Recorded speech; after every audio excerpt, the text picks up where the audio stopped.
Hey guys, this is Megan Ford, and I am filming my game pitch for Dr. Ori's class. So today I'm going to teach you guys how to play Magic in the simplest way possible. So Magic the Gathering is a card game, and the ultimate goal is to get your opponent's life from 20 to 0. So we use little life counter dice. These are 20-sided dice. Jason here is going to be my opponent, and we'll play a couple rounds for you guys. So Magic consists of a deck of about 60 to 70 cards. 60 is the minimum, I believe. And with these cards, each one of them has different abilities. So there's several types of cards I'm going to show you. The first is a land card. This is your mana. This is how you get all your different things out onto the board, out onto your battlefield. The second is going to be what you use to basically attack your opponent, which is going to be a creature card. And depending upon the strength of the creature card, that's going to be how expensive it is to cast it with a mana. So you can see here, each creature card has an attacking power. So I have an attacking power of 1 and a blocking power of 3. So that means when he attacks me, I can actually block with this creature. That creature can take through the damage for me. You have instants, which can be cast at any point in time during the game, including on your opponent's turn. So, for instance, this one says I can destroy an attacking creature. So he's attacking me and I don't want to take that damage, I can cast that. And then you have sorceries, which these usually just do one immediate thing. So this one I would gain 4 life on my turn. And then you have enchantments, which permanently stay out on the field. So this one means that another creature can't block or attack. You can tell that each of these is very specific about what you can do. And then you have artifacts. Artifacts stay out on the field as well. A lot of times you can use artifacts to boost up your creatures and just kind of help you in the game. And then there's several different combat phases, which we're going to go through. So there's your main phase. And then you do a combat phase, and then a main phase again, and then an ending phase. So I'm going to go ahead and shuffle these up, and we'll just play, and I'll kind of talk you guys through how to play a game. So you guys can tell, I'm just shuffling up my cards here. This has been pre-shuffled, so sorry it's not like a really pretty shuffle, but you guys get the idea. And then I'm going to go first. So I'm going to draw 7 cards. You can see Jason here has his hand. He's got his 7 cards.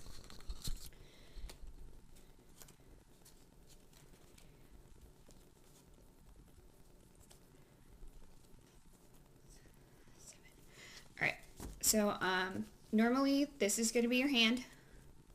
So you'll have your hand, you'll have your deck, and then as creatures die, you start a graveyard pile. And then you can have an exile pile. So the difference between a graveyard and an exile pile is that graveyard creatures, there's different cards that can bring those back onto the playing field. And then your exiled, those can't come back in. So here's my deck. I'm going to start with my main phase. So with your main phase, you would normally draw a card, but since I'm going first, I won't this time. And then you just play your lands and cast any creatures or anything you want. So since this is the first time, I can't really cast much, so I'm just going to play a land right there. And then the next thing I would do if I had any creatures was to attack or block during a combat phase, but I don't have any right now, so I'm going to end my turn. All right, Jason, go ahead. So Jason, you can tell here, he's going to draw a card. And just like I did, he played a land card right there. All right. And so I'm going to go ahead and draw a card. So there's my card right there. So I am going to go ahead during my main phase. I'm going to pull out another land. So in order to use these, I have to tap them. So tapping essentially just means knocking them to the side to show I used them. And I am going to cast Moorland Drifter. This is a creature. So these all can have special abilities. Since I don't really have anything in my graveyard, she doesn't have flying. So flying basically is a skill that means that other types of creatures can't block me, which is pretty cool. Magic has a lot of different intricate skills, but like I said, the cards kind of all explain it. So when you bring a creature out onto the field, they have what's called summoning sickness, so they can't immediately attack. So I'm going to go ahead and put her back. I'll leave her there. And I'm going to end my combat phase. So these stay tapped, she stays straight, and we're all set for Jason's turn. So Jason has a card. He's bringing out a mana.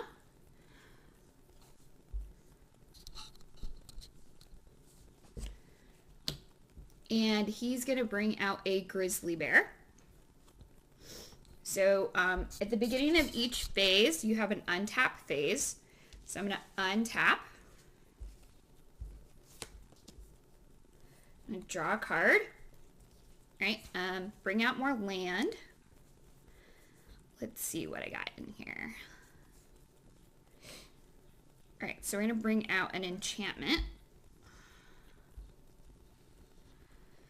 So this one says, if creatures are put into your graveyard from play, you may bury this creature and put one of those creatures into play. So I'm going to leave that out on the field. That means that anytime if one of my creatures dies and I want to bring it back onto the field, I can. I just have to get rid of this card. So I'm going to do an actual combat phase this time. So I'm going to declare that I'm going to attack Jason. So I have an attacking power of 2 and I have a blocking power of 2. So we just tap that to attack, and I say attack for 2. And then Jason is going to decide here what he's going to do. So instead of losing his creature and having his grizzly bear here die, he has decided to take 2 points of damage. So he lost 2 life there. So that would be a way you could lose life. So I'm done with my turn, and Jason's going to take his.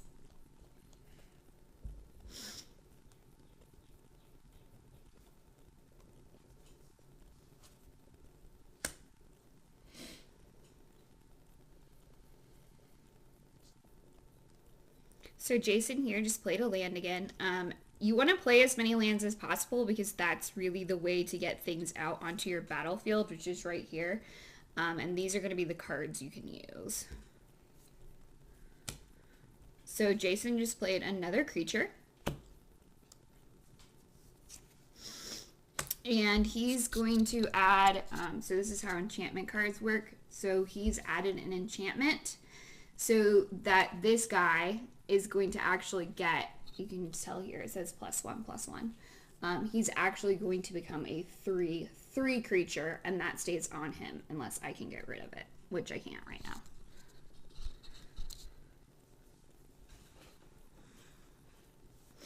All right, so Jason's not going to attack me. So I'm going to go ahead and we'll play one more round here for you guys to kind of see how this game goes. I'm going to draw a card. Let's see what I got. And we're going to play another creature here. So she's a 2/2. She's got flying. You guys will notice that the different cards have different colors. So there's green, white, black, blue, and red, and a lot of these have different themes and you can kind of mix and match. Some players play with up to 3 different types of cards in their hand. It just kind of depends upon how you play. So I'm going to attack again with my creature. So she's a 2/2, so I'm going to attack. And Jason is going to block her with his 3/3 grizzly bear, so that probably wasn't a very smart move, but it'll show you guys how creatures die. So I'm going to take my card. I died. His creature still has 1/1, so it stays on the field, and we'll just put her into the graveyard. So if I wanted to use my enchantment here, I can actually bury her and put this guy back into play. So I'm going to leave you guys at that, and that's how you play Magic. Bye. Is that an okay video?